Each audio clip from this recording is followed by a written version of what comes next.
Friends, ఇప్పుడైన వార్త మహిళలకు రేవంత్ సర్కార్ అదిరిపోయే శుభవార్త అంటూ వార్తలు అయితే వస్తున్నాయి.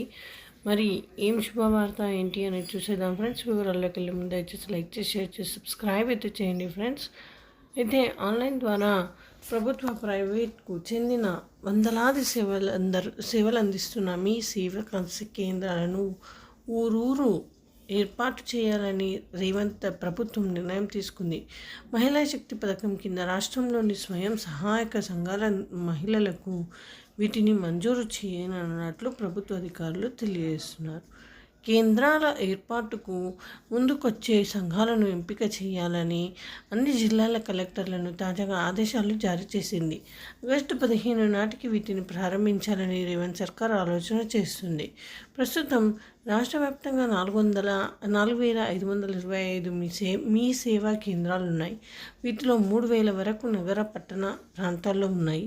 రాష్ట్రంలో 12,769 గ్రామ పంచాయతీలు ఉండగా 1,500 వరకే గ్రామాల్లో ఉన్నాయి. ధృవీకరణ పత్రాలతో పాటు ఆధార్ సేవలు, దరఖాస్తులు చెల్లింపులు సహా 150కి పైగా ప్రభుత్వ 600కు పైగా ప్రైవేటు కార్యకలాపాల కోసం గ్రామీణ ప్రాంతాల ప్రజలు పట్టణాలకు నగరాల్లోనే వస్తున్నారు. ఈ నేపథ్యంలో ప్రభుత్వం మహిళా శక్తి పథకం కింద మీ సేవా కేంద్రాలను అందుబాటులోకి తేవాలని నిర్ణయించింది. విలేజ్ ఆర్గనైజేషన్ పేరిట మహిళా శక్తి మీ సేవా కేంద్రాలను ఈ రాష్ట్ర ప్రభుత్వం మంజూరు చేస్తుంది.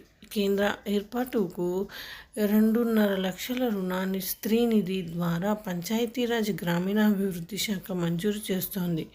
వీటితో ప్రభుత్వాధికారులు పర్యవేక్షణలో పేరొందిన కంపెనీల నుంచి కంప్యూటర్లు, ప్రింటర్లు, GPS, బయోమెట్రిక్ పరికరాలు, కెమెరా, ఇంటర్నెట్ కనెక్షన్ కొనుగోలు చేయాలి. కేంద్రాలు ప్రారంభమైన తర్వాత మహిళా సంఘాల రుణాన్ని నెల తిరిగి చెల్లించాల్సి ఉంటుంది.